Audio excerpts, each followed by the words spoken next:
একজন মানুষকে নিরাপদ বলা যায় যখন আল্লাহর ঘরে সে ঢুকে গেছে। একজন মানুষকে নিরাপদ বলা যায় যখন সে মক্কা মদিনার এরিয়ায় ঢুকে গেছে।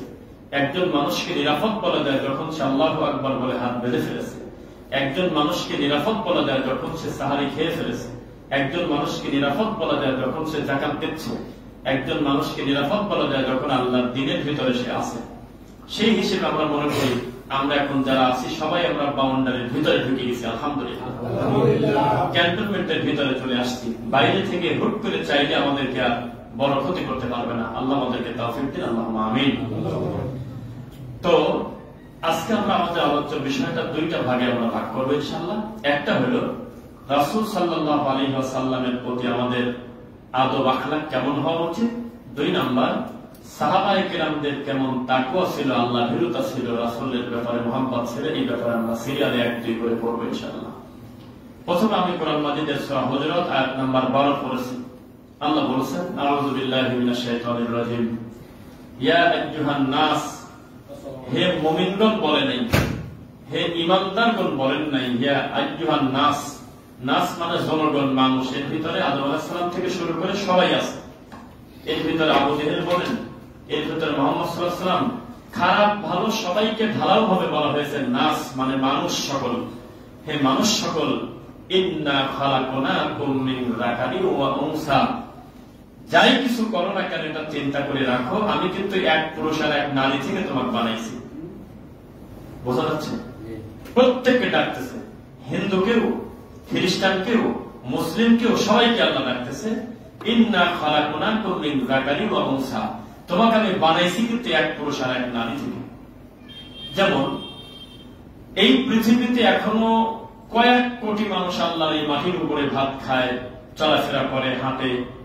তাদের আকীদা হলো এক একই মানুষ সৃষ্টি হয়ে গেছে, এটা প্রকৃতির খেলা, আদম নবী বলে কোনো কিছু নাই। এটা দুনিয়ার সিস্টেম। গাছ হয়, পোকা হয়, গরু হয়, ছাগল হয়, ভেড়া হয়, মরে, ভুসি হয়, গোবরের ভিতর থেকে আবার জন্ম নেয়। এভাবেই প্রক্রিয়া হয়ে হয়ে আমরা দুনিয়াতে আসছি। এখানে আদম হওয়া কি সেটা আমার দরকার নেই জানা। এই দুনিয়াতে বহু লোক আছে, কোটি কোটি। নাস্তিকরা যেমন বলে পাহাড় যেমন দাঁড়িয়ে আছে, মানুষ তেমন দাঁড়িয়ে আছে। লালন ফকিরের লোক যেমন বলে গরু যেমন নড়াচড়া করে, বাঁশ আর কঞ্চি যেমন আলাদা না, একই জিনিস, ঠিক তেমনি আমি আর আল্লাহ একই। নাউযুবিল্লাহ, এটা তারা ওইভাবে মনে করে। আল্লাহ একটু সতর্ক করে দিচ্ছে যে যাই কিছু করো শিকর হয়ে দাঁড়ো না, আমি কিন্তু এক নারী আর এক পুরুষ থেকে বাঁচাইছি।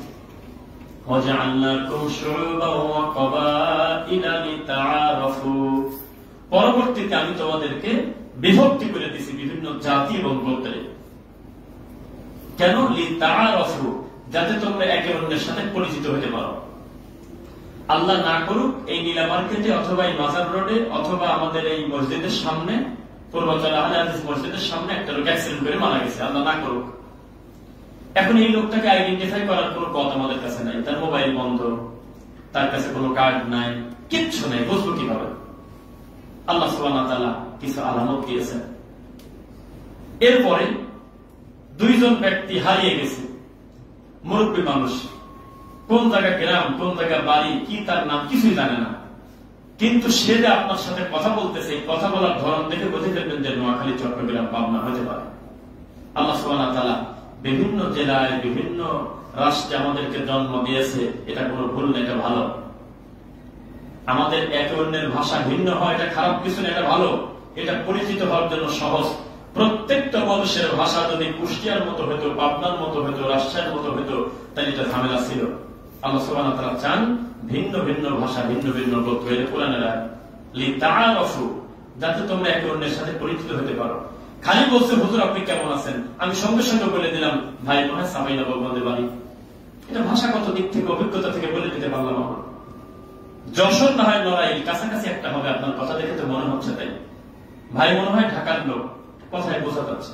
ভাই মনে হয় গাজীপুর, ভাই মনে হয় নরসিংদী, এটা তার কণ্ঠ বলে দিচ্ছে। এর মূল রহস্য আমি আল্লাহ তোমাদেরকে গোত্র আর জাতিতে ভাগ করে দিছি, যাতে তোমরা একে অন্যের সাথে পরিচিত হতে পারো। ইন্না আকরামাকুম ইনদাল্লাহি আতকাকুম, এক এক গোত্রে এক একজনকে দেওয়ার উদ্দেশ্য এই না যে ওই গ্রামের লোকজন বড় লোক, তোমরা ভালো। ওই গ্রামের লোকজন ধনী বেশি তাহলে তারা ভালো, তা নয়, বরং তোমাদেরকে ভালো বলার জন্য মাপকাঠি হলো তাকওয়া। ইন্নাল্লাহা আলিমুন খবীর, আল্লাহ সব বিষয়ে জ্ঞান রাখেন এবং খবর রাখেন। তো যাই হোক, আমাদের ভাষা ভিন্ন, জেলা ভিন্ন, থানা ভিন্ন, এলাকা ভিন্ন, এরপরেও আমরা মসজিদ এসেছি আল্লাহর জন্য। কার জন্য? আল্লাহর জন্য। এটাই হলো আমাদের ঐক্য, এটাই আমাদের ভালোবাসা। আজকে এমন একটা পরিস্থিতি, সমাজ, দেশ, রাষ্ট্র এমন একটা অবস্থাতে আছে, সবচাইতে বেশি যোগ্য সম্মান পাওয়ার অধিকারী জমিনে হলে মুহাম্মদুর রাসূলুল্লাহ সাল্লাল্লাহু আলাইহি ওয়াসাল্লাম। আর সবকিছু মিলায় তার সৃষ্টিকর্তা তিনি হলেন আল্লাহ। অথচ এই দুইজনের ব্যাপারে আমরা বেখেয়াল। আল্লাহকেও তার যোগ্য মান দেই না শিরকের মাধ্যমে, মুহাম্মদ সাল্লাল্লাহু আলাইহি ওয়াসাল্লামকেও তার যোগ্য সম্মান দেই না আমাদের আদব কায়দার অভাবে। এবার আপনাদের সামনে আমরা কুরআন মাজিদের সূরা হুজুরাত আয়াত 1 এবং 2 বলে তারপরে আমরা সিরিয়ালে যাব প্রায় 11টা ইনশাআল্লাহ। আল্লাহ বলতেছেন, আউযু বিল্লাহি মিনাশ শাইতানির রাজীম, বিসমিল্লাহির রহমানির রহিম, ইয়া আইয়ুহাল্লাযীনা আমানু লা তুকদ্দিমু বাইনা ইয়াদাইল্লাহি ওয়া রাসূলিহি ওয়াত্তাকুল্লাহ ইন্নাল্লাহা সামিউন আলীম। হে ঈমানদারগণ, আল্লাহ এবং তার রাসূলের উপরে আগ বাড়িয়ে কোনো পণ্ডিতি করো না, বেশি বুঝতে চাও না, আল্লাহকে ভয় করো। আল্লাহ কিন্তু সবকিছু শোনেন এবং সবচেয়ে বড় জ্ঞানী। আগ বাড়িয়ে কাকে বলে? আমি আপনাকে বলতেছি আল্লাহ রাসূলের হাদিসে আছে এইটা, আপনি আমাকে বলতেছেন আরে আমাদের মাজারে তো নাই। আমি আপনাকে বললাম আল্লাহ রাসূল বলছে টাকনুর উপরে কাপড় করতে হবে, এটা ফরজ, ঢেকে পড়াটাই বরং হারাম। আপনি আমাকে যুক্তি দিচ্ছেন আরে আমার হলো শীতের সময় নিচে মোজা আছে বা এটা ঢেকে রাখলে অসুবিধা নেই, আমি তার অহংকার করি নাই। এই যে আপনি নিজের মন গড়া কথাগুলো অনেক কিছু বললেন, এটার নাম বলা হয় আগ বাড়িয়ে বলা, অগ্রগণী হওয়া। এটা বলা যাবে না, বলতে হবে ভাই আমি জানতাম না, আল্লাহ রাসূল যেহেতু বলছে আমি মেনে নিলাম। ইয়া আইয়ুহাল্লাযীনা আমানু লা তারফাউ আসওয়াতাকুম ফাওকা সাওতিন নবী, হে ঈমানদারগণ, ঈমান আনার পরে তোমাদের কণ্ঠস্বর আমার নবীর কণ্ঠের উপরে যেন না হয়। ওয়ালা তাজহারু লাহু বিল কওলি কাজাহারি বা'দিকুম লিবা'দ, তোমরা নিজেরা নিজেরা যেভাবে কথা বলো একে অন্যের সাথে জোরে জোরে, খবরদার আমার নবীর সামনে কথা বলো না। তোমরা ভাই, চাচা, আব্বা, দাদা, নানা, কাকা, তোমরা যেভাবে খাবার টেবিলে জোরে কথা বলো, এইভাবে খবরদার আমার নবীর বৈঠকে বলো না। যদি বলো কি লাভ হবে? আন তাহবাতা আমালুকুম, আমি আল্লাহ তোমাদের আমল বরবাদ করে দেব। ওয়া আনতুম লা তাশউরুন, তবে তোমরা বুঝতে পারবে না। আপনি কি বুঝতে পারেন আজকে ফজর নামাজ কবুল হয়েছে কিনা? বোঝেন না? আপনি কি বোঝেন যে একটা শিরকি কর্ম করার কারণে আপনার 1 বছরের গুনাহ একদিন মানে ভালো কাজ বাতিল হয়ে গেছে, অতিরিক্ত শিরক করার কারণে অতীতের ভালো আমল নষ্ট হয়ে গেছে, এটা কি সরাসরি দেখা দেয়?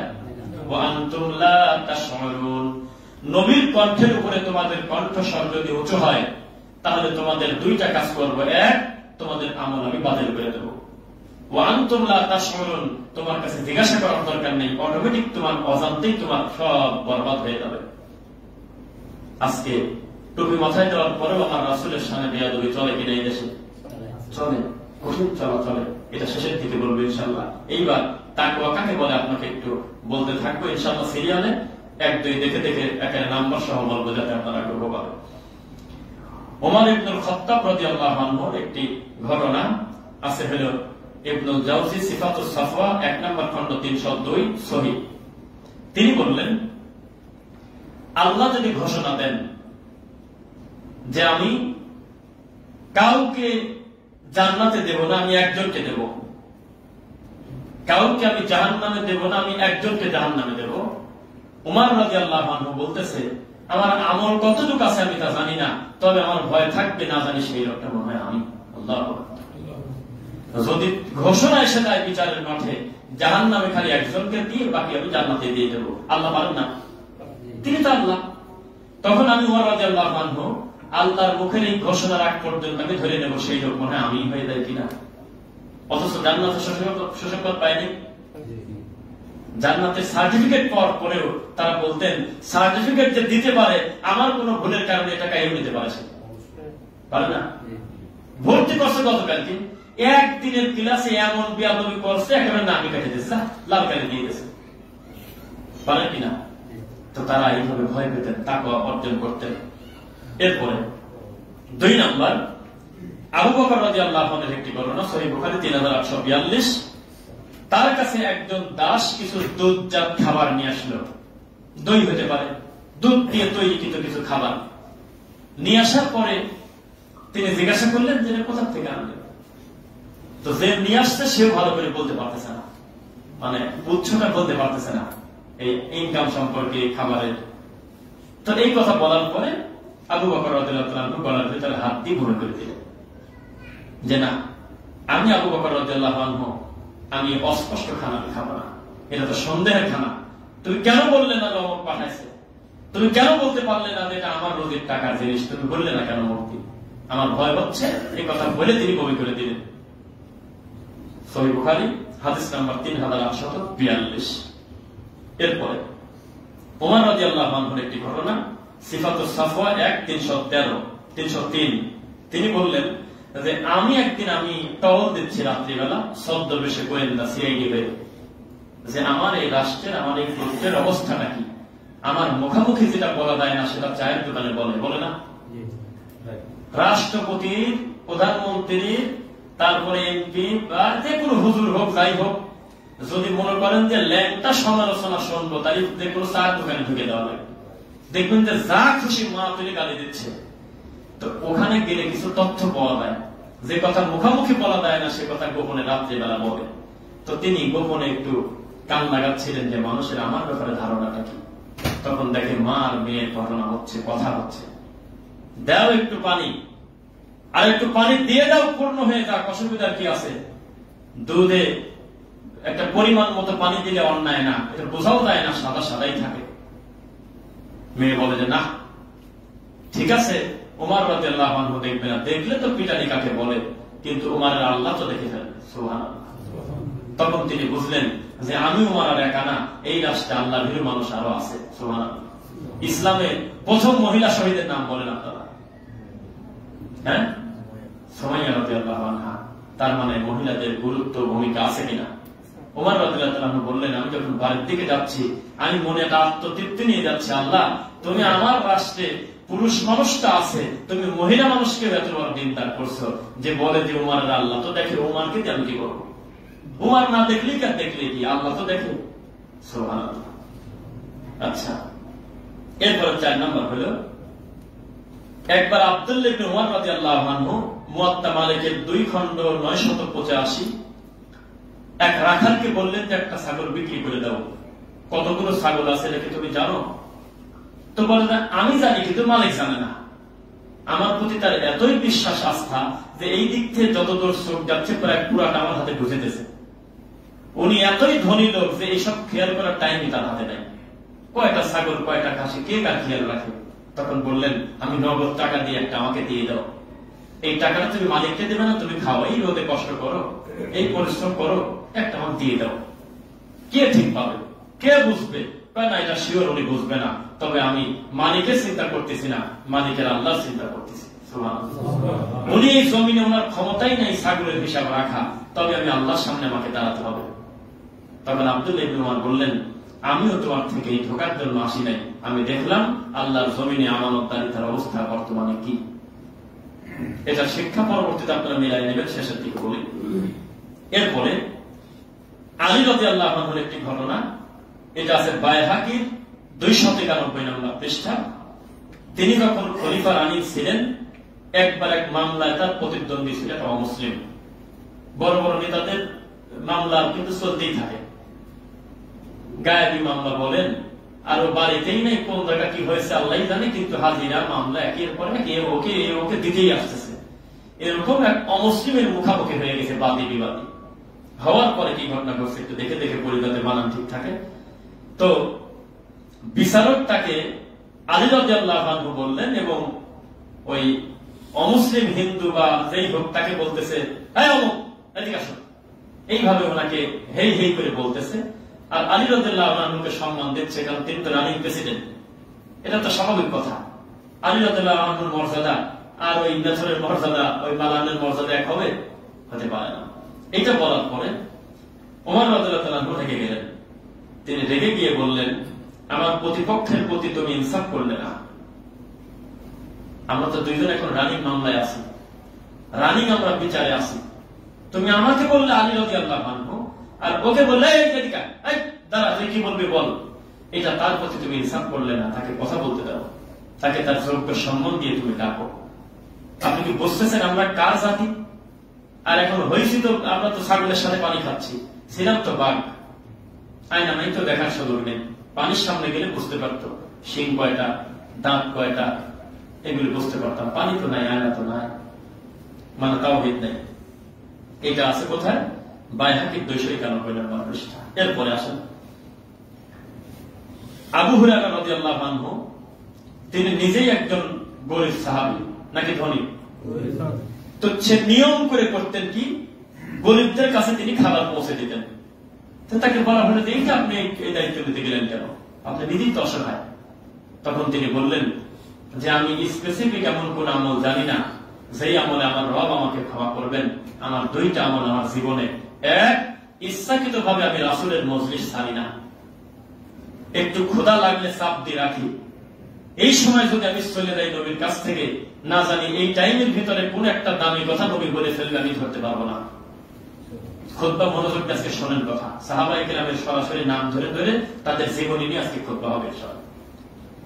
আমার ভয় হয় যে পেটে ক্ষুধা রাখছে, ঠিক আছে, তবে আমি বাড়ি চলে গেলাম, হঠাৎ করে আসার পর শুনলাম আমার নবী একটা কথা মুখ দিয়ে বলে ফেলছে, আমি এখনো নোট করতে পারিনি, মুখস্থ করতে পারিনি। তাহলে অন্য লোক আমার থেকে সুযোগ বেশি নিয়ে নিল, আমি তা দেবো না। আমি চুপ করে তাকায় থাকি, আমার রাসূলের কোন কথা যাতে শুনে না হয়। আবু হুরায়রা রাদিয়াল্লাহু আনহু কত হাদিস বর্ণনা করছেন, এটাকে সিরিয়ালে বলতে পারবেন আপনারা? সুবহানাল্লাহি ওয়া বিহামদিহি। তিনি বললেন আরেকটা কথা, যে আমি পাওনাদারের কাছে, অসহায়ের কাছে আমি খাবার পৌঁছে দেই, তাদের খোঁজ খবর নেই, এই আশায় যে আমি মুমিনের কল্যাণ করার কারণে আল্লাহর ফেরেশতারা আমার জন্য দোয়া করবে। সুবহানাল্লাহ। সহিহ বুখারী 1421। এরপরে সালমান ফারসি রাদিয়াল্লাহু আনহু একটি ঘটনা, তার এক দাস তাকে খাবার দিল, তো জিজ্ঞাসা করলো যে তুমি কোথা থেকে খাবারটা আনলে, আছে কোন জায়গা? ইবনে কাসির 70 নম্বর খণ্ড 154 নম্বর পৃষ্ঠা। তো তখন সেই দাসী বললেন যে আপনি খান, আমি কি আপনাকে খারাপ কিছু দিতে পারি? সালমান ফারসি, আমি কি আপনাকে মন্দ কিছু দিতে পারি নাকি? আপনি খান, এটা হাদিয়া, এটা গিফট, আমি খুশি হয়ে আপনার জন্য আনছি, আমি ভালো জিনিস আনছি আপনার জন্য। তখন তিনি বললেন যে এইবার আমার আরো সন্দেহ বেশি হয়ে গেল, তুমি সরাসরি কেন বললে না যে কে দিল আর খাবারটা কিসের খাবার? আমি এত কিছু শুনবো না, আমি এই খাবারটা প্রত্যাখ্যান করলাম, আমি খাবার খাবো না, আমি ওই খাবার খাবো না যেই খাবারের সন্দেহ আছে। এই খাবার তুমি ফিরে নাও। প্রথমে তুমি বলতে পারতে কার কোথা থেকে আনলে খাবার। এই চিন্তা যদি প্রত্যেকটা মহিলা তার স্বামীর ব্যাপারে পড়ে, এই দেশে কি এত ঘুষখোর সুদখোর থাকতে পারে? কোনদিন না। সেখানে একই কথা বলবে, তোমার বেতন হলো 22,000 টাকা, তুমি এক বৈঠকে 30,000 টাকা নিয়ে এসে আলমারিতে রাখতে বললে বিষয়টা কি? ব্যাপারটা কি? তোমার মেসেজে 2 লাখ টাকার মেসেজ আসলো মোবাইলে, ব্যাপারটা কি? এই টাকা মালিকটাকে কোথা থেকে আসলে টাকা? কে তোমার পরে এত রাতারাতি খুশি হইল, রাস্তায় ফকির না খায় মরে? বিষয়টা কি? এত টাকা তোমাকে দেয় কে? 2 দিন 5 দিন যদি প্রেশার দিত, 6 দিনের দিন নয় ও বনে জঙ্গলে চলে যাওয়া লাগতো, আর নয়তো হারাম থেকে বেঁচে যেত ইনশাআল্লাহ। কোনো কথা নাই। তাকে আরো প্রেশার দিচ্ছে, তাকে আরো চাপ দিচ্ছে, কি চাকরি করো? কত লোক সিঙ্গাপুরে যায়, পরিবার নিয়ে মালয়েশিয়া যায়, দুবাই যায়, কাতার যায়, তুমি কি করো? আজ পর্যন্ত কক্সবাজার নিয়ে গেলে না, আমাকে সিলেট নিয়ে গেলে না, চট্টগ্রাম নিয়ে গেলে না, কি করো? তখন সে আরো বেশি বেশি হারাম কাজ করে। নবী বলেছেন, মান ওয়াকা ফি শুবহা ওয়াকা ফিল হারাম। স্পষ্ট হারাম তো বহু দূরের কথা, কেউ যদি সন্দেহে ঢুকে দেয় সে যেন হারামে ঢুকে গেল। ওয়াকা ফিল হারাম ওয়াকা ফিন নার। কেউ যদি হারামে ঢুকে দেয় সে জাহান্নামে ঢুকে গেল। নাউযুবিল্লাহ। এরপরে আব্দুল্লাহ ইবনে আব্বাস রাদিয়াল্লাহু আনহু তিনি কি করছেন? তিনি বললেন যে আমার কাছে ছোট গুনাহ বলে কিছু নাই। বলা হলো মানে? তো বলে যে আমি ভয় করি এই ছোট গুনাহ করলেও যে শাস্তি দিতে পারে তিনি তো আল্লাহ। আমি ছোট নেকি মনে করি, আমি তুচ্ছ মনে করি না, কারণ এই নেকি করলেও তিনি খুশি হন, তিনি সপ্তম আসমানের উপরে আছেন। সুবহানাল্লাহ। এটা আছে কোন জায়গায়? মুসান্নাফ ইবনে আবি শাইবা ৫ম খণ্ড ৩৩৬ নম্বর পৃষ্ঠা। হাদিসের রাবী আব্দুল্লাহ ইবনে আব্বাস রাদিয়াল্লাহু আনহু তিনি বললেন যে আমার কথা তোমরা মানতে বাধ্য না, তবে আমি কোনোদিনও কোনো নেকিকে ছোট মনে করি না। আমি সুযোগ পাই সে আমলটা করে ফেলি। আমি কোনোদিনও কোনো গুনাহকে তুচ্ছ গুনাহ মনে করে আরে রাখো তো, এটা মাকরু। কিসের মাকরু আর কি বলে এগুলো?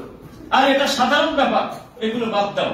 এই কথা বলে আমি কোনো গুনাহকে ছোট মনে করি না, কারণ এই গুনাহ করলে যিনি শাস্তি দিতে পারে তিনি তো আল্লাহ। এটাই যদি ধরে ফেলে, কথা বুঝতেছেন আমার? এরপর ৯ নম্বর, উমর ইবনুল খাত্তাব রাদিয়াল্লাহু আনহু, এটা আছে কোন জায়গায়? সিফাতুস সাফওয়া ১/৩০৫। তিনি বললেন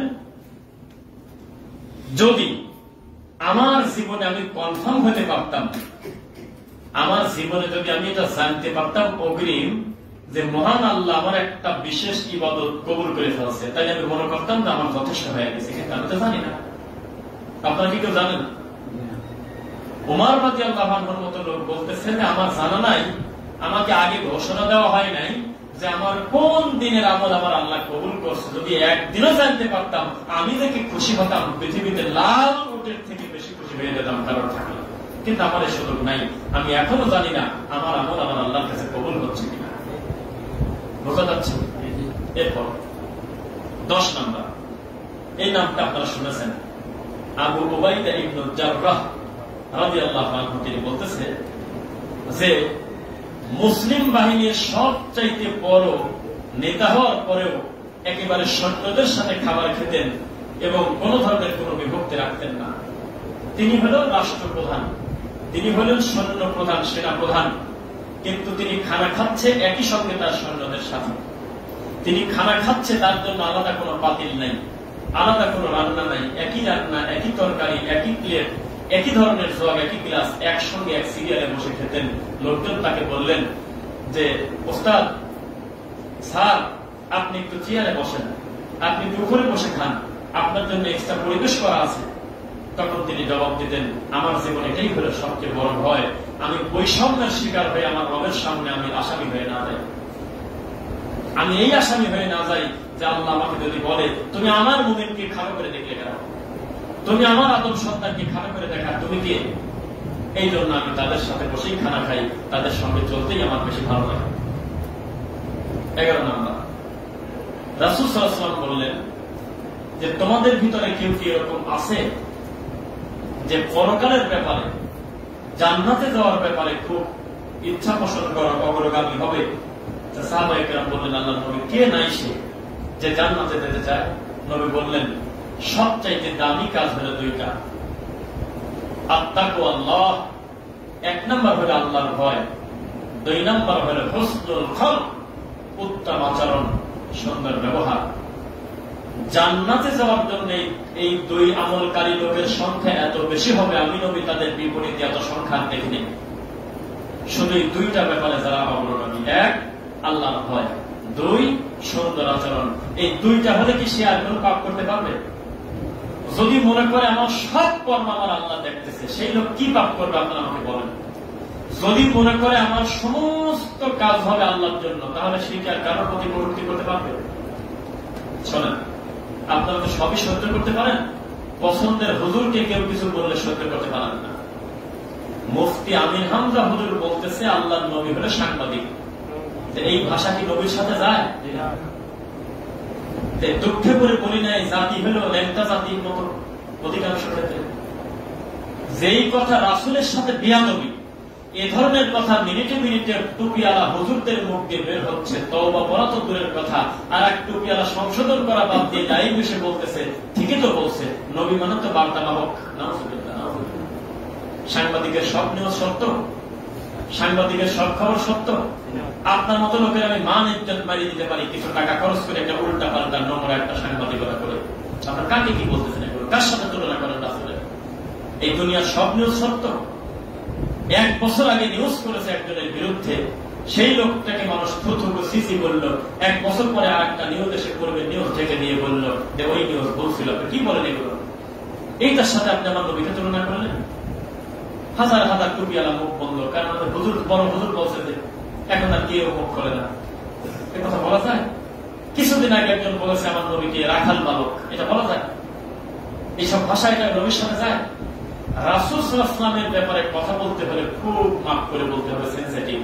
যার কণ্ঠের উপরে কণ্ঠ উঁচু হলে অতীতের নেকি বরবাদ, আমল বরবাদ, সেই নবীকে আপনি বললেন যে তিনি নাকি সাংবাদিক। এই কথা ভাষা নাকি?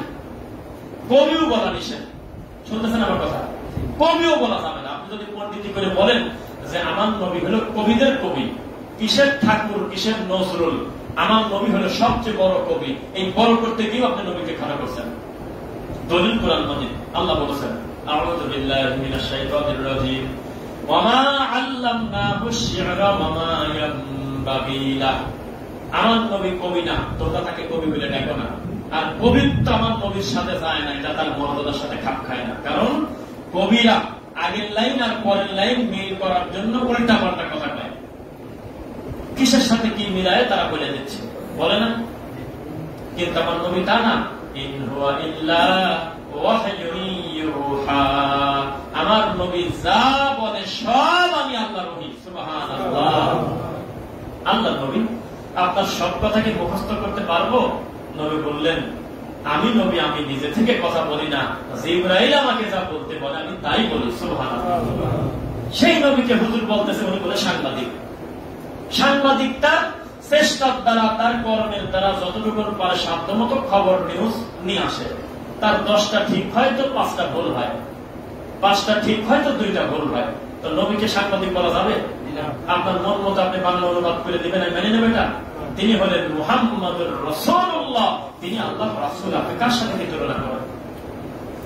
আল্লাহ এই সমস্ত শব্দ চয়ন থেকে আমাদের বেঁচে থাকার তৌফিক দিন, তাদেরকে আল্লাহ হেদায়েত দিন।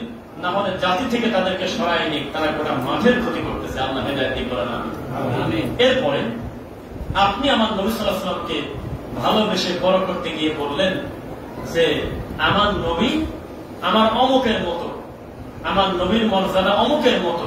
এই কথা বলে আপনি কারোর দৃষ্টান্ত দিলেন, এটা পারবেন না দিতে। ইন্নাকা লাআলা খুলুকিন আযীম, দুনিয়ার সবচাইতে দামি চরিত্রের অধিকারী হলেন মুহাম্মদ রাসূলুল্লাহ সাল্লাল্লাহু আলাইহি ওয়াসাল্লাম। কারোর সাথে তুলনা দেওয়া যায়? যিনি ওহী ছাড়া কথা বলেন না।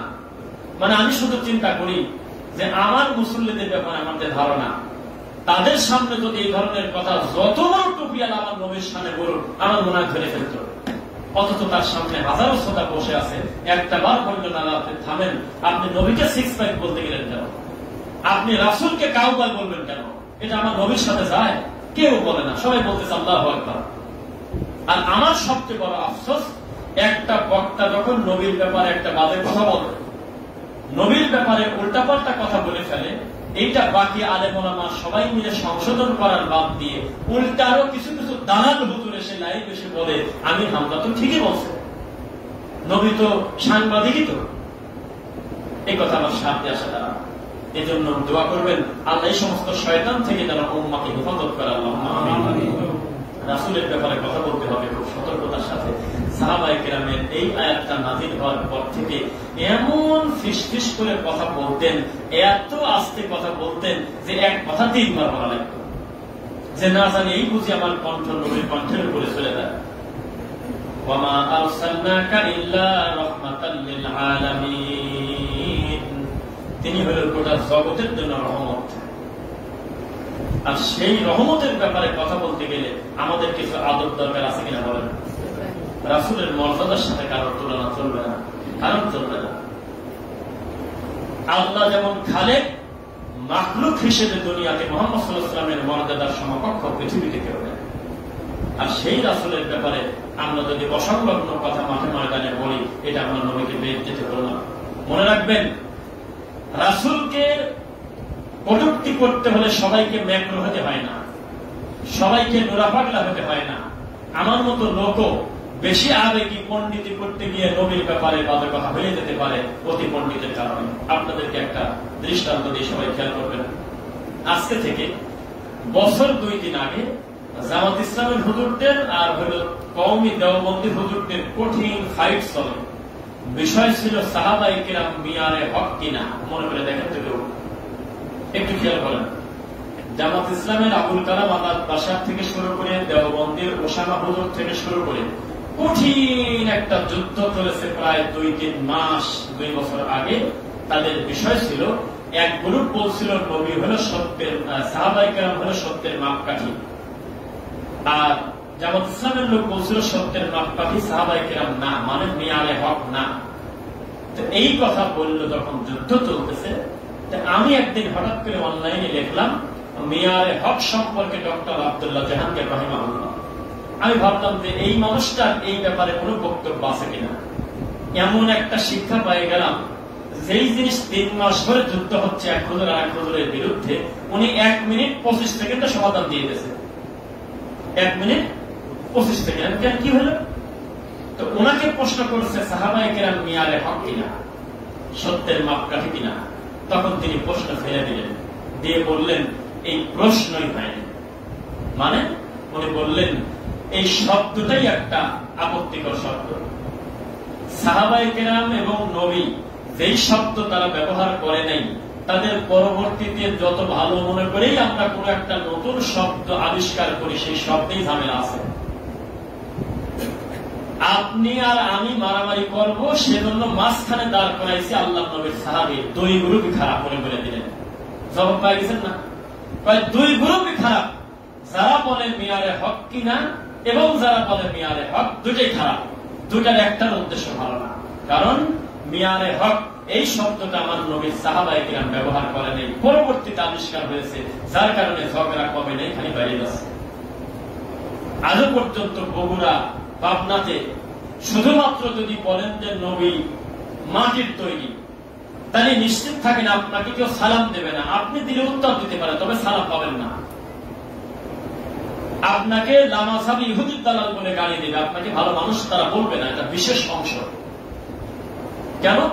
কারণ ওই শব্দটা আবিষ্কার সাহাবায়ে কেরামদের সময় ছিল না, পরবর্তীতে করেছে, যার কারণে মারামারি আর দাদারাতি থামতেছে না। মিলাদ, মাযহাব, তরিকা, যত যা কিছু হয়েছে রাসূল সাল্লাল্লাহু আলাইহি ওয়াসাল্লামের মৃত্যুর পরে, সাহাবায়ে কেরামের আদর্শের পরে, দেখবেন এগুলো নিয়ে কোনদিন সমাধান হবে না, জীবনেও হচ্ছে না। আপনাকে শব্দই বাদ দিতে হবে, আপনাকে ডাইরেক্ট বলতে হবে দিন হল ইসলাম। দিন কি? ইসলাম। আর কোন কথা নেই, এক কথায় শেষ। আমার দিন ইসলাম, আমার নবী মুহাম্মদ সাল্লাল্লাহু আলাইহি ওয়াসাল্লাম, আমার একমাত্র সৃষ্টিকর্তা মহান রব্বুল আলামিন আল্লাহ। এইটা যদি একটু নড়চড় করে অন্যদিকে আগান, আপনার সবিশেষ কিচ্ছু থাকবে না। মনে কি থাকবে? তাই সমাজে যত ঝগড়া, আমি হুজুররা মারামারি যা কিছু করতেছি, সবকিছু পরবর্তী আবিষ্কার নিয়ে মারামারি করতেছি। যেমন আপনি যে পীর সাহেবকে, যে হুজুরকে সবচেয়ে বেশি অন্তর থেকে ভালোবাসেন, এই লোক দুনিয়াতে যদি ডেলিভারিও না হতেন, ইসলামের হালাল হারামের কিছু আসে যায় না। যা ছিল নবীর সময় তাই আছে, এখনো তাই থাকবে। কিন্তু এই হুজুরকে বড় করতে গিয়ে যখন আর এক হুজুরকে গালি দিচ্ছেন, তখন এই সমাধান আর কোনোদিন আসবে না। আপনাকে ফিরে যেতে হবে আল্লাহ এবং তার রাসূলের দিকে। এই দুইটায় যদি ফিরে না যান, সব শেষ। আল্লাহ নবী সাল্লাল্লাহু আলাইহি ওয়াসাল্লাম বললেন, তুমি তো যাবে অমুক জায়গায়, তো মুয়াজ তুমি ফয়সালা করবে কি দিয়ে? তিনি বললেন, আমি আল্লাহ এবং তার রাসূলের বিধান দিয়ে ফয়সালা করব।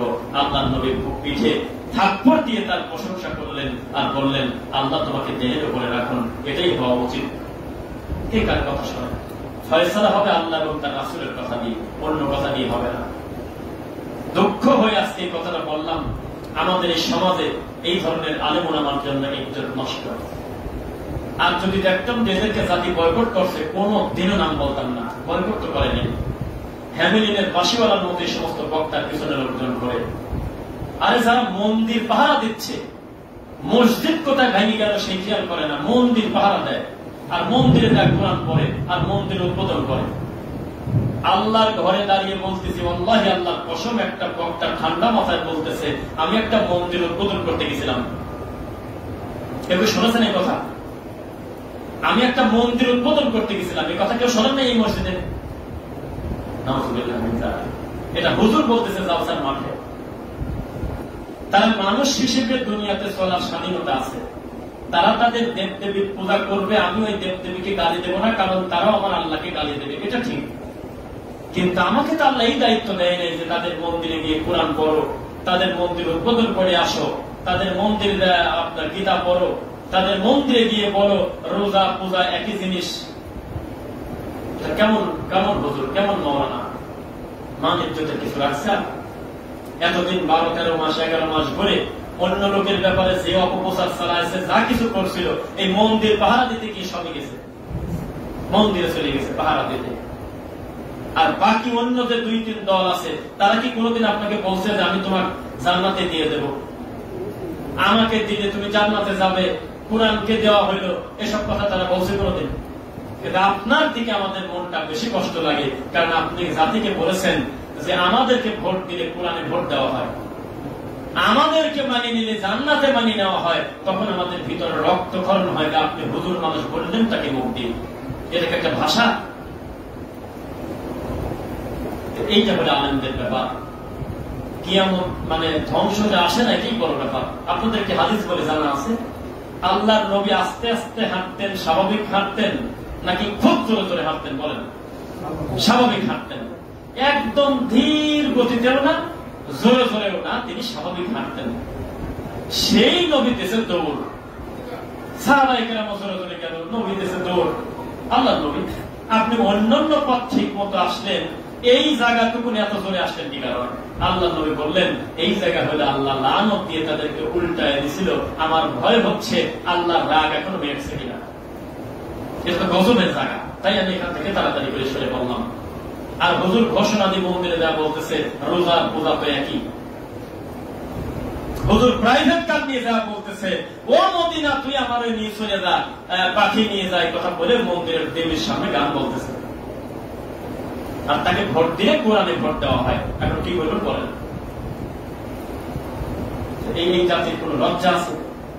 এই জাতির দিন ইসলামের কোন মানে আছে? এই কথা বললে আমাদের ভিতরেও কিছু ভাই, আমি জানি আপনারাও কিছু মন খারাপ করতেছেন, এটা বলে কেন? যেখানে আমার আল্লাহর সাথে শিরক চলতেছে, বলতে গেলে গায়ের লোক দাঁড়িয়ে যায়।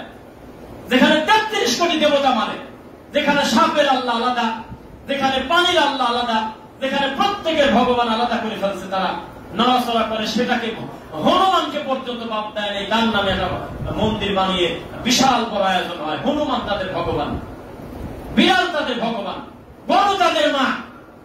আর সেই মূর্তি পূজার কাছে যায়, সেই মন্দিরের মূর্তির সামনে দাঁড়িয়ে বলতেছেন যে আমরা তোমরা তো একই। এটা কি ভাষা? এই কথা বলে মুক্তি? এই তো জাতির ধর্ম, এই তো জাতির ইসলাম। এরা অসভ্য, অমানুষেরা, অমানুষ পশু। এটা লজ্জাও নাই, এরা পরিবর্তন হয় না। আবার যদি আগামী বছর ইলেকশনের আগে যদি আর একটা পূজা পায়, এই অসভ্যদের চাপে হিন্দুরা দেখবেন রাস্তায় ব্যানার নিয়ে নামবে যে আপনারা হুজুররা একটু আস্তে আস্তে আসেন, একবারে মন্দিরে ঢুকলে আমাদের দেবীর মুখ দেখা যায় না ভালো করে। লজ্জা আছে? এই যে মোবাইলে সেভ করা আছে, মোবাইল এখানে রাখছি, 1 মিনিট একটু আবার পড়ি, একটু শোনেন। দলিল সহ বললে মনে একটা আত্মতৃপ্তি আসে যে বর্তমানে আমরা কত খারাপ পরিস্থিতিতে আছি। একটু আপনাদেরকে একটু করে শোনাই, আপনারা শোনেন ইনশাআল্লাহ। যে দিন নিয়ে, ইসলাম নিয়ে কি পরিমাণ ঠাট্টা মশকরা আমরা হুজুররা করতেছি। একজন হিন্দু, পাইছি, একজন হিন্দু, তার নাম হলো জয়শ্রী রায়। উপরের 2 লাইন পড়া যাবে না, এই জন্য আমি পড়বো না। উপরের 2 লাইন পড়া যাবে না, এই মসজিদে এটা পড়া যায় না, রেডিমেড আমি বাদ দিলাম। আমরা তো তোদের মসজিদ অথবা তোদের কোন উৎসবে যাই না, তাইলে তোরা আসিস কেন? তোদের ধর্মেই তো বলা আছে হিন্দুদের উৎসবে দেওয়া হারাম, কারণ আমরা মূর্তি পূজা করি। আর তোদের ধর্মে মূর্তি পূজা সম্পূর্ণ হারাম, তবুও তোরা আমাদের এখানে আসিস কেন? তোদের নিজেদের ধর্মেই তো তোরা মানিস না। আর ধর্ম যার তার উৎসব সবার, এই কথা তো আমরা কোন হিন্দুরা বলি নাই, তোরাই তো বানাইছিস। মুসলমান যে উৎসব করে সেই উৎসবে আমরা কোন হিন্দু উপস্থিত হই? তোরা একটু জবাব দে। তোদের কারণে আমাদের গোটা হিন্দুদের মান সম্মান নষ্ট হচ্ছে, আপনারা ক্ষমা করবেন এভাবে বলার জন্য। জয়শ্রী রায় কি করবেন? জুতা দিয়ে পিটালো না আমাদের মুখে এই হিন্দু, এই লোকটা। হ্যাঁ, আমাদের যুদ্ধই হলো 360টা মূর্তির বিরুদ্ধে। আমাদের নবী প্রতিষ্ঠিতই হলো তাওহীদের উপরে।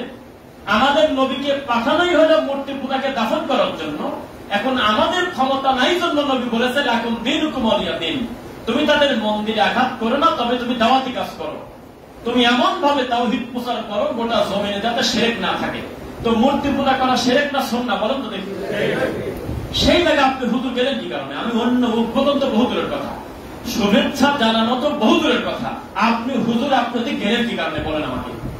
আর আমি একটা প্রশ্ন করছি, কেউ জবাব দেয় নাই। ওই পোস্ট দিছি, সেই প্রশ্নের জবাব না দিয়ে গালি দিচ্ছে কত জ্বালা। আমি লিখছি যে ও হুজুর, সত্যি যদি আপনি কোরআনের দল হন, ইসলামের দল হন, তো একটা মালায়ন আপনাকে ভোট দেবে কি কারণে? কেউ জবাব দেয়নি, খালি লাগছে তুই কাফের, তুই হলো ফেতনা করিস, সেটা লাগছে।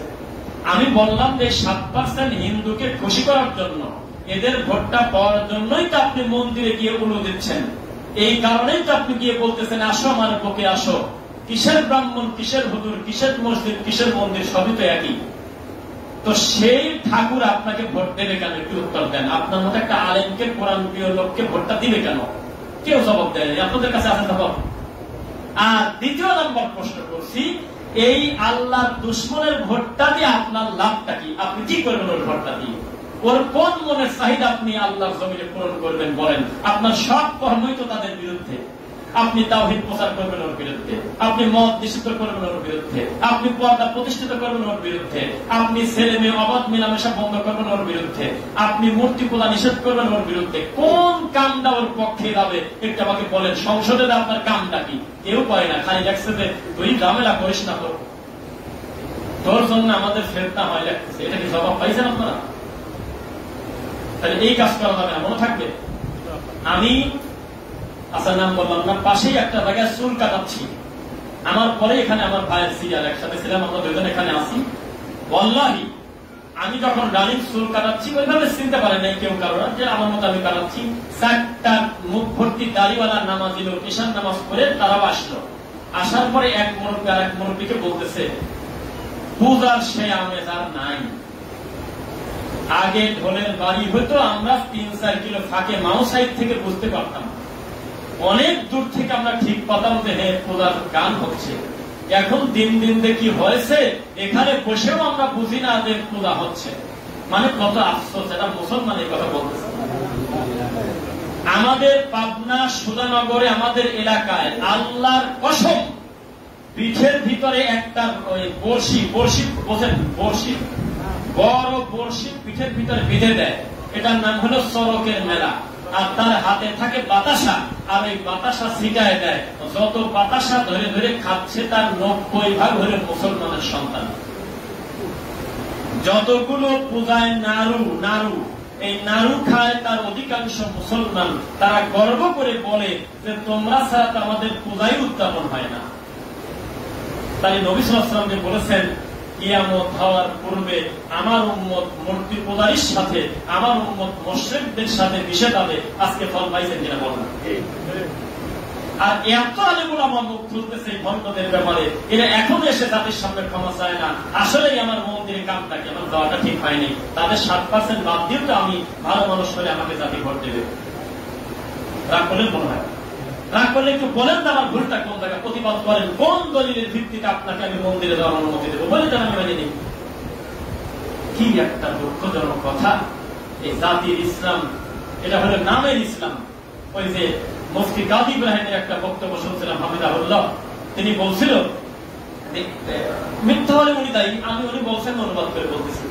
উনি বলছে যে ইন্ডিয়াতে একটা ঘটনা ঘটছে, যে কুয়ার ভিতর থেকে আওয়াজ আসতেছে যে আল্লাহর নবীর বংশ, আল্লাহর নবীর ছেলে মরে গেল, কে কোথায় আসিস রে তোরা ধর।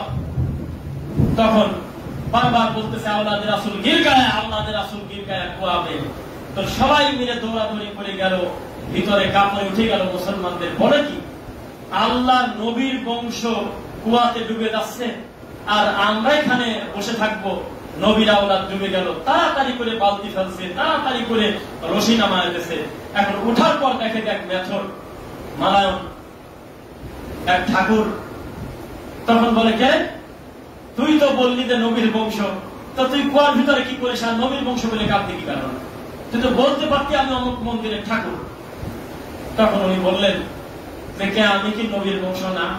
আমার আব্বাকে আদম না? কি জবাব দিল দেন আপনারা দেখুন। এখন এই মেথর লাভ কিছু বলতেছে আমি তো আদমের ছেলে। আসলে কি মিথ্যা বলছে? কথাটা পরিবর্তন করে তো দেখি। আজকে খুতবা শুরুতেই বললাম, ইন্না খালাকনাকুম মিন যাকারিন ওয়া উনসা, আমি আল্লাহ সব মানুষকে বানাইছি হলো দুইজন থেকে, একজন পুরুষ আর একজন নারী থেকে। পুরুষ হলো আদম আলাইহিস সালাম, নারী হলেন মা হাওয়া। তাই এই কথাকে পরিবর্তন করতে পারবেন? তখন বলে, আরে বাবা, তুই এইভাবে নবীর বংশ, তুই এইভাবে সিরিয়াল করছিস, তা তো জানতাম না। কথা তো ঠিকই, আসলে একটা হিন্দু তো নবীর ছেলে, কিন্তু নবীর ছেলে হলেই সে নাজাত পাবে ব্যাপারটা তা না। নবীর ছেলের যোগ্য কাজও তো করতে হবে, কি বলেন? তা আপনারা সাবধান হন। এই দেশের হিন্দুরা আপনাকে ফোন করে কেউ বলে নাই যে আমাদের মন্দিরের, আমাদের 12 হাতের ঠাকুরের হাত একটা খসে দিয়ে গেল, কে কোথায় আসো তাড়াতাড়ি ঠেকাও, কেউ বলে নাই। এক অকারণে আপনি গাও খেতে চলে যাচ্ছেন তাদের কাছে, সাবধান। নবী সাল্লাল্লাহু আলাইহি ওয়াসাল্লাম বললেন, আমি এই কারণে তাড়াহুড়া করে যাচ্ছি, না জানি আল্লাহর রাগ এখনো মেটে নাই, যদি আবার গজব দেয়, যদি আবার গজব আসে আমি তো বিপদে পড়বো, আমার জীবনের শেষ মৃত্যু হবে গজবের জায়গায়। সত্যি করে বলেন তো দেখি, যেখানে মূর্তি পূজা হয়, যেখানে মাজার পূজা হয়, যেখানে গাঁজাখোরদের আসর হয়, ওখানে আল্লাহর রহমত না লানত? ওই সময় যে কোনো সময় যদি আযাব আসে, এটা কি স্বাভাবিক না অস্বাভাবিক? ও আযাব আসার পরে বড় আল্লাহ যারা ভোট সেটে গেছে তারাও দেখা গেল মরে গেল। এখন আপনি বলেন তো, ঠাকুর আর হুজুর একা গেল না? তাদের জীবনের শেষ কর্ম হল মন্দিরের কাছে হাত পাতা, মন্দিরের মূর্তি পূজারীর কাছে গিয়ে বলা, চিন্তা করো না, তোমাদের অনেক কিছু দেব, চিন্তা তোমরা আমাকে দিও, আর কি কারণে কিছু উত্তর নাই তো। সাবধান, খবরদার, কোরআন হাদিসের সাথে কেউ ঠাট্টা মশকরা করেন না ভাই। কিভাবে বলতেছে মাহফিলে যায়, সূরা আহজাবের 22 নম্বর আয়াতে বলে লেখা আছে যে আমাদেরকে ভোট দিলে জান্নাতে দেওয়া যাবে। কি যে বলে মুখ দিয়ে, আর শ্রোতা বলতেছে আল্লাহু আকবার। এই তো শ্রোতা, এই তো অবস্থা আমাদের ইসলামের। সাবধান, খবরদার। আপনি আর আমি যদি মানুষ হিসেবে ভুল ভাবতে থাকতে পারে, কথায় কথায় কোরআন নিয়ে এসে, কথায় কথায় নবীকে নিয়ে এসে, কথায় কথায় আল্লাহর উপর চাপিয়ে দিয়ে নিজে অন্যায় করেন না ভাই। এটা করা যাবে না, বলেন ইনশাআল্লাহ। এটা করা যাবে না। আল্লাহ আমাদের সঠিক দিনের বুঝ দান করুন, আল্লাহুম্মা আমিন।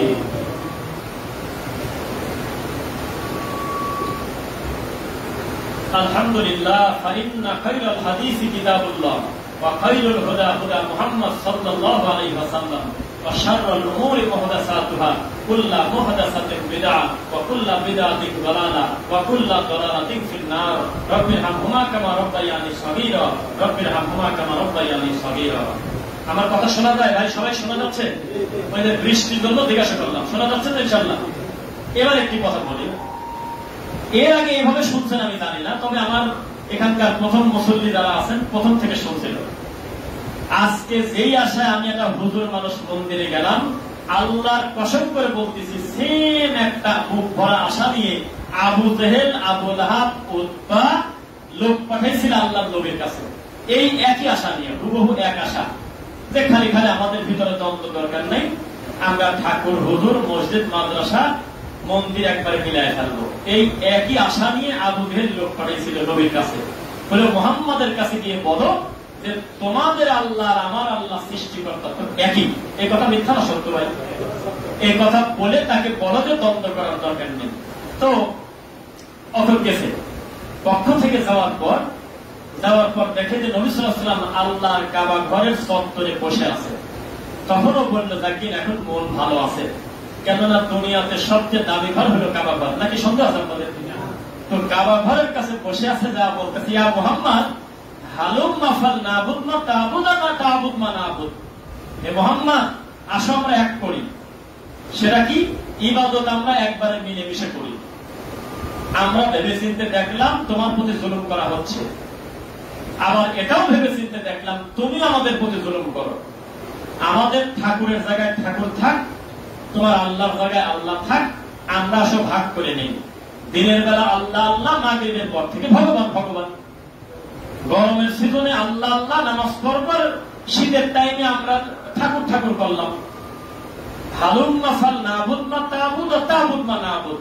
তোমাদের ইবাদত আমরা করি, আমাদের ইবাদত তুমি করো, মিলেমিশে করি। তাহলে আমরা আল্লাহকে একেবারে মিশে ফেলবো, আর এসব ঝামেলা করবো না, খালি খালি নিজেরা নিজেরা মারামারি করবো না। তখন নবী সাল্লাল্লাহু আলাইহি ওয়াসাল্লাম সূরা হামিম সাজদা পড়তে লাগলেন, জবাবই দেয়নি। এত বড় খারাপ কথা জবাব হয় নাকি?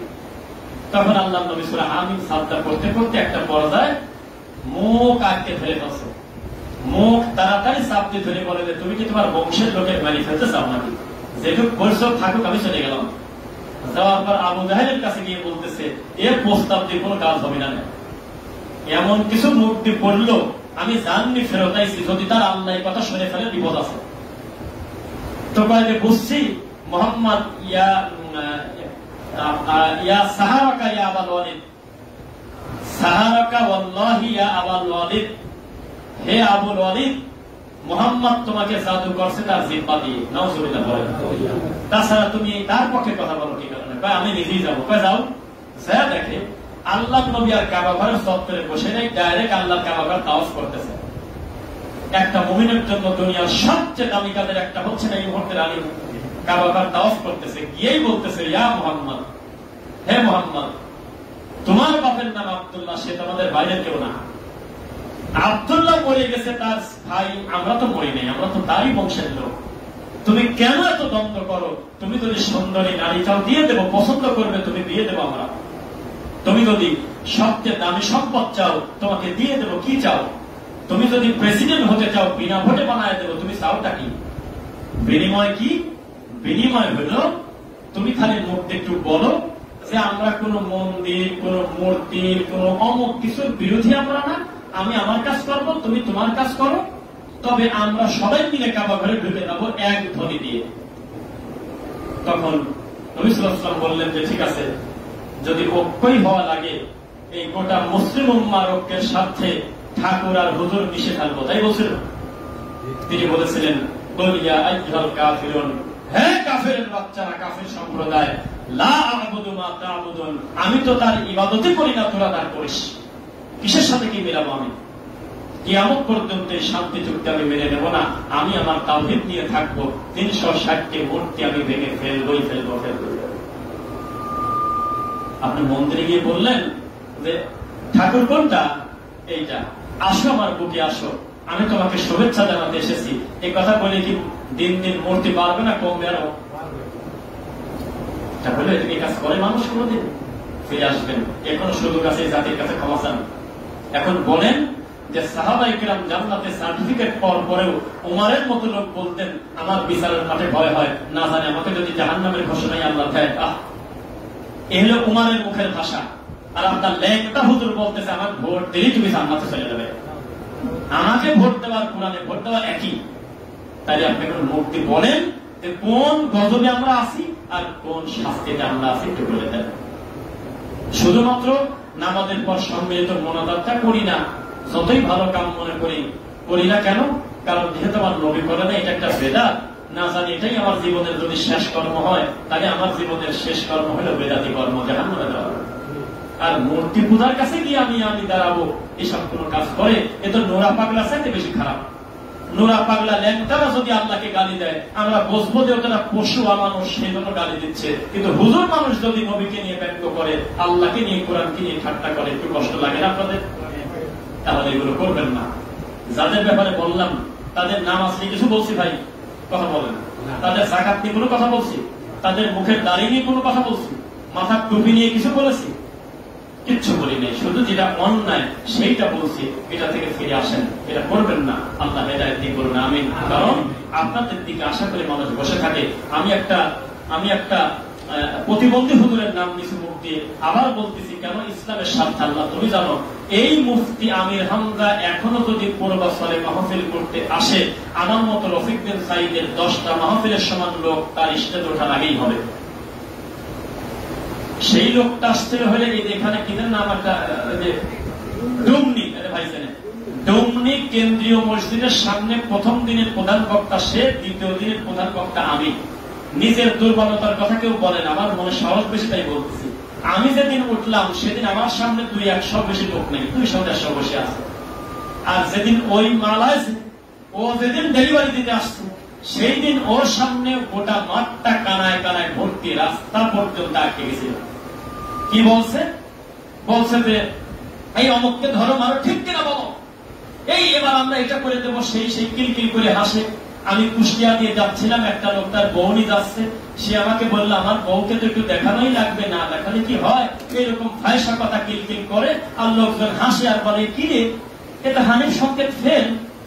এ তো হারুন কিসিনদার ফেল, এ তো বাদাইমাকেও পোল্টি মারিতেছে রে বাবা। সবাই মনটা ভরে খুশি, সারা রাত মাহফিল শুনে দিনের বেলা ঘুম পাচ্ছে, আমার মাহফিলে কেউ বসে নাই। একটা সব লোকটা আমি ওয়াজ করেছিল, এই তো আহলে হাদিসের লোক, এইটা আপনার লোক, এইটা আপনাদের অবস্থা। তার একটু দুঃখ লাগে। জাতি তার যোগ্য আলেমদের মূল্যায়ন করতে জানে না, জাতি ভালো মানুষদেরকে মূল্যায়ন করতে জানে না। এই জাদুকর বক্তার দেওয়া লাগে ৮০,০০০ টাকা, যারা এসেই জাতির সামনে নোংরা কথা বলে। আল্লাহ হিদায়াত বলেন আমিন। তবে আমরা আশা করি এই সমস্ত নোংরা কথা, অসভ্য কথা, কোরআন সুন্নাহর বিরোধিতা করার কারণে দিন দিন এমন তলানিতে তারা যাবে, আল্লাহ লানত প্রাপ্ত হবে। এটা বাস্তব কথা, হবেই হবে। আমাদের ওস্তাদ বলতেন, সাধারণ ভাত, সাধারণ চাউলের ভাত ৬০ টাকা কেজিতে চাল, ৭০ টাকা কেজিতে চাল, আমন ধানের চাল, কম দামি চাউলও যদি হয়, এই চাউলটা যদি রাত্রিবেলা কোনো কারণে ভাত বেঁচে যায়, সকালবেলা একেবারে বাতিল হয় না। পেঁয়াজ, মরিচ, সরিষার তেল দিয়ে মাখায় খেলে রাত্রের থেকে আরো বেশি ভালো লাগে। আর যদি ওর থেকে ৩ গুণ দাম দিয়ে বাসমতি অথবা পোলাও ভালো উন্নত মানের চাউল যদি রাত বাসি হয়, মানুষ তো খায় না, কুত্তাও খায় না। তো হুজুরের মর্যাদা আল্লাহর কাছে বিশাল। এই হুজুর তখন কোরআন নিয়ে মস্করা করে, দিন নিয়ে ঠাট্টা করে, ডাইরেক্ট আল্লাহর কোরআনের ব্যাখ্যা উল্টা করে মানুষকে ফাঁকি দেয়, তখন তার নিসবালি আবার সুম্মা রাদাদনাহু আসফালা সাফিলিন, আবার সে যাবেও কিন্তু নিচের দিকে। বোঝা যাচ্ছে? বেঁচে থাকবেন, ভিতরটা ছিঁড়ে যায়। এই ধরনের কর্মকাণ্ড দেখে যখন আমরা অনলাইনে দেখি ইসলাম নিয়ে, দিন নিয়ে, আল্লাহর তাওহীদের কোনো মূল্যই নেই। আরে বাবা রে বাবা, ডাইরেক্ট বলে দিচ্ছে আসসালামু আলাইকুম, জি ওয়ালাইকুম আসসালাম। ভাই এবার আকিদার এসব কথা বাদ দেন, এবার সবাই আসেন এক হই, আকিদার বলে দাম নেই। অথচ আবু জাহেলের সাথে মুহাম্মদ সাল্লাল্লাহু আলাইহি ওয়াসাল্লামের দ্বন্দ্ব ছিল কিসের দ্বন্দ্ব? ধরে ফেলছেন মাশাআল্লাহ। ফেরাউনের সাথে মুসার কিসের দ্বন্দ্ব ছিল? একজনের তাওহীদ আর একজনের শিরক। এটা কি মেলে ভাই? এই আকীদার দ্বন্দ্ব এখন নাকি ভুলে যাবো, এটা কি ভাষা? মনে রাখবেন, একজন মাজার পূজারী, কবর পূজারী যে ভোট দেয়, যে মূল্য, আমার মতো লোকের ভোটের মূল্য একই। এটাই হল দেশের অবস্থা। আপনি কোরআন কায়েম করবেন, ইসলাম কায়েম করবেন। আহারে, মানুষটার কথা বারবার বলি, ডক্টর খন্দকার আব্দুল্লাহ জাহাঙ্গীর রাহিমাহুল্লাহ বললেন, যে দেশে ৯০% উপরে বেনামাজি, যে দেশে ৯৯% উপরে লোক কোরআন পড়তে পারলেও ২-১ অনুবাদ কিছুই জানে না, সেই দেশে আমি সংসদে দেয়া ফোন দিয়ে দেশে দিন কায়েম করে ফেলবো, এই কথা যারা বলে তাদের জায়গা কি পাবনা মেন্টালে হবে না কোথায় হবে? আমি যদি আমার মুসল্লিদের এখন বলি, শুদ্ধ করে কোরআন পড়তে পারেন কারা কারা হাত তোলেন, ১০ জনের বেশি হাত ওঠা কঠিন আছে আমার মনে হয়। আমি যদি এখন বলি যে আজকে এই জুমার দিনে আপনি সত্যি করে বলেন আপনার বাড়িতে ৫ ওয়াক্ত সালাত প্রতিষ্ঠিত আছে, ৫ জন লোকের হাত উঠবে, আমি বিশ্বাস করি না। এই লোক বলে সংসদে গেলে একাই বলে মানুষের মায়েই বলে কোরআন কায়েম করে ফেলবে, কয় কি রে? কষ্ট লাগে, কি বলে কিভাবে? মানুষের কাছে কোরআন নিয়ে কাঁদে না, কোরআন পড়ানোর জন্য চেষ্টা করে না, একটু বাড়ি বাড়ি যায় হাত খান ধরে না, একটু বেনামাজিকে নামাজের দাওয়াত দেয় না, একটু মাজারে গিয়ে বলে না খাদেমকে, ভাই তুই কান্না করতেছিস কিন্তু শিরক বাদ দিয়ে দে। তাবিজ একটা গলা থেকে ছিঁড়তে পারলো না, একটা বিপদটা মেয়েকে পর্যন্ত নিয়ন্ত্রণ করতে পারে না, সেই লোক বলতেছে আমার ভোট দিলে তুমি জান্নাতে চলে যাবে। এসব সহ্য করবো কিভাবে? আপনি উত্তর দেন। এসব বলা যাবে না, খবরদার। মা ইয়ালফিযু মিন কাওলিন ইল্লা লাদাইহি রাকীবুন আতীদ। প্রত্যেকটা কথা মুখ থেকে বের হতে দেরি, আল্লাহর কাছে রেকর্ড হতে দেরি নেই। বিশ্বাস করেন নাকি কথাটা? যাই মুখ দিয়ে বলবেন আল্লাহর কাছে রেকর্ড হয়ে থাকবে, রেকর্ড হয়ে থাকবে। খবরদার, মাজলুমের বিপক্ষে যায় না, জালেমের বিপক্ষে যান। নবী বললেন, তোমরা জালেমকে সহযোগিতা করো, মাজলুমকে সহযোগিতা করো। আল্লাহর নবী জালেমকে আবার কিভাবে সহযোগিতা করবো? ও তো জালেম, মাজলুমকে সহযোগিতা করবো বিপদে পড়ছে, জালেমকে কিভাবে করবো? নবী বললেন, তার জুলুম থেকে তুমি মানুষকে বাঁচাও, তার জালেমিকে ঠেকানোর জন্য তাকে তুমি ঠেকাও। এটাই হলে তাকে সহযোগিতা করা, যাতে বড় বিপদ থেকে বাঁচে। আমি জীবনে কোনোদিন মাছ মাপি নাই, মাছ বাজার থেকে কিনে নিয়ে এসে একদিন মাপছিলাম। যেই দিন আমাকে অতিরিক্ত একটা মাছ বেশি দিছিল, যে শায়েক আছে রে, এই কথা বলে মাপের পরে অতিরিক্ত একটা মাছ পেয়েছে, তখন আমি বাড়িতে গিয়ে আমার বাসায় মেশিন আছে, আমি মনে করলাম আজকে মাপবো মাছ। লোকটা আমাকে এত ভালোবাসি দিল, আসলে মাছ কতটুকু হইল দেখি যে 970 গ্রাম, 1 কেজি পড়তে এখনো 30 গ্রাম বাকি, তাহলে আমার খাওয়া কোন জায়গা? তাহলে অতিরিক্ত শায়েক হিসাবে যেটা ধরে দিল সে মাছ আছে কোন জায়গা? তাহলে বাকি লোকের কি করে তারা?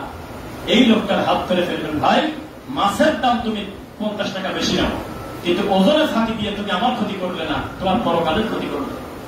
ভাই তুমি মেয়ের সম্পত্তি ফাঁকি দিলে আমার কি? আমি তোমার প্রতিবেশী জমিকে আমার নাকি? কিন্তু আমি এটা করতে দেবো না। তাড়াতাড়ি যেভাবে পারো তুমি তোমার মেয়ের সম্পত্তি ফেরত দাও, কারণ আমি চাই পরকালে তুমি বিপদ থেকে বাঁচো। এর নাম হলো জালেমকে সহযোগিতা করা। বোঝেন না মনে হয়? একটা লোক আর একটা লোকের উপরে মারতে যাচ্ছে, আঘাত করতে যাচ্ছে, আপনি লাঠি কেড়ে নিয়ে ধরে যেভাবে হোক শোয়াই ফেলেন, ধরে যেভাবে হোক তাকে ম্যানেজ করে ফেলেন। ভাই আমি তোমাকে বড় বিপদ থেকে বাঁচাতে এসেছি, এরপরেও যদি তুমি না মানো প্রয়োজন আমি হাত উঠাবো। এর নাম হলো জালেমকে সহযোগিতা করা। তা আপনারা হুজুরকে সহযোগিতা করবেন, যেসব হুজুর এসব আদে বাদে কথা বলবেন ডাইরেক্ট হাত ধরে ফেলবেন যে হুজুর আপনাকে আমরা ভালোবাসি, হুজুর আপনি দল করেন কি করেন আমি আপনাকে ভালোবাসি, আপনাকে না দেন, কিন্তু আপনার মুখ দিয়ে কথা আমরা মানতে পারলাম না, তাহলে সে পরিবর্তন হবে। ওরে বাবা আমার হুজুর যেহেতু কয়েছে কথা সবই ঠিক, আমার হুজুর যেহেতু বলছে কয় ঠিক কিনা বলো, এ কথা বলা যাবে না। আমার খুতবা শেষে আমার কোন মুসল্লি যদি ধরে ফেলে যে রফিক ভাইয়ের কথা বলতে বলতে একটা পর্দায় একটা হাদিস বলতে তার মিস্টেক ছিল, আমাকে বারান্দায় বলে দেন, আমি পরবর্তীতে সংশোধন হয়নি যে ভাই এটা মনে হয় আপনার মিস্টেক হয়ে গেছে, অনেক কথার ভিতরে পরিবর্তন করে নিয়েন। আমি জানলামই না, আপনি সারা দেশে আমার বদনাম করলেন, আপনি কিনা মানুষ, সংশোধন করে দিলেন। হুজুর আপনাকে ভালোবাসে, আপনি আর একটা হুজুরের বদনাম করবেন না, বলা উচিত না, আপনি বাদ দেন। আপনি তার বদনাম করবেন সেই লোকটা সরাসরি আল্লাহর দ্বীনের ক্ষতি করতেছে মাঠে ময়দানে, তার নাম ধরে বলে দেন যাতে তার অনিষ্ট থেকে মানুষ বাঁচে। এটা কোনো গীবত না। গীবতের ভাষা বোঝেন নাকি? গীবত করা কিন্তু হারাম, গীবত করা আবার ফরজ। এটা কি বোঝেন আপনারা? না, বোঝেন না। যারা দ্বীনের ক্ষতি করে, ইসলামের ক্ষতি করে, ডাইরেক্ট কোরআনের আয়াত বিকৃত করে মানুষকে ধর্মের ব্যাপারে ধোঁকা দেয়, তাদের নাম ধরে জাতিকে সচেতন করতে হয়। কারণ এই লোকটা একা ক্ষতিগ্রস্ত হয়নি, তার বক্তব্যের মাধ্যমে হাজার হাজার মানুষ গোমরা হচ্ছে। এটা ঠেকানোর জন্য মানুষকে বলতে হয় ভাই ওনার এই কথাটা ভুল, আপনারা বেরিয়ে আসেন। কোথায় যাচ্ছে? তাহলে বেরিয়ে আসবেন। আপনারা কোন মাজার খোদানের কথা শুনবেন না, বলেন ইনশাআল্লাহ। আপনারা কোন খারাপ কথা শুনবেন না, বলেন ইনশাআল্লাহ। আর আল্লাহকে বলবেন আল্লাহ ওয়াকুর রব্বি আদখিলনি মুদখালা সিদকি ওয়া আখরিজনি মুখরাজা সিদকি ওয়াজআলনি মিন লাদুনকা সুলতানান নাসীরা। আল্লাহ নবী দোয়া করতেন, আল্লাহ আমাকে যেখানে ঢোকাবেন সত্যবাদী করে ঢোকান, আমাকে যেখান থেকে বের করবেন সত্যবাদী করে বের করেন। এটা হলো আল্লাহর কাছে তিনি বলতেন। আমরাও বলি আল্লাহ যারা জাতির কল্যাণে ভালো কাজ করে তুমি তাদেরকে জাতির সামনে গ্রহণীয় করো আল্লাহ।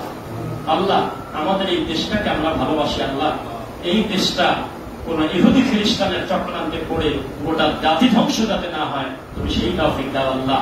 আর আপনাকে মাথায় নিয়ে জীবনেও আমি খুতবা দেই না, কারণ জানি আমি আর আপনি হলো জোয়ার ভাটার দেশের লোক। 6 মাস আগের হুজুরের বক্তব্য আর 6 মাস পরে এখনকার হুজুরের বক্তব্য, হুজুর একই আছে, বক্তব্য পল্টে নিয়ে গেছে।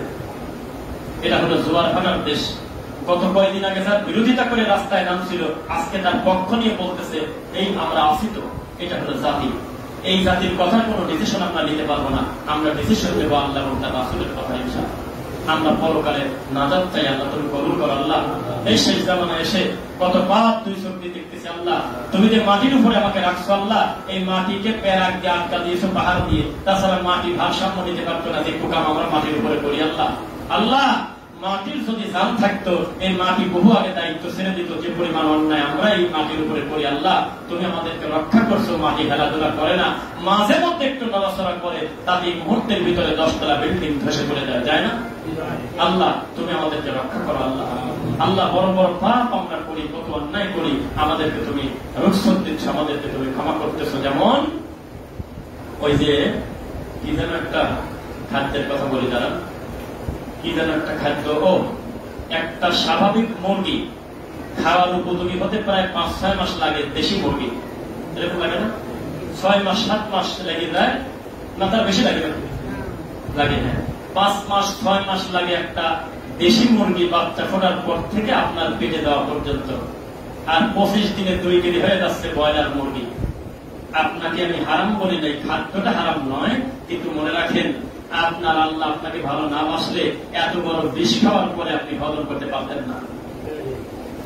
যেই মন্দ খাবার আমরা রাস্তাঘাটে খাই, 25 দিন 30 দিন 1.5-2 মাসের পোকাওয়ালা পচা পাম অয়েল তেলের ভাজির খাবার, সত্যি যদি ওই যে জিনিস খাচ্ছি তার প্রতিক্রিয়া হওয়ার কথা থাকতো, তাহলে এই মসজিদের কেউ আমরা বাঁচিয়ে থাকতাম না ভাই।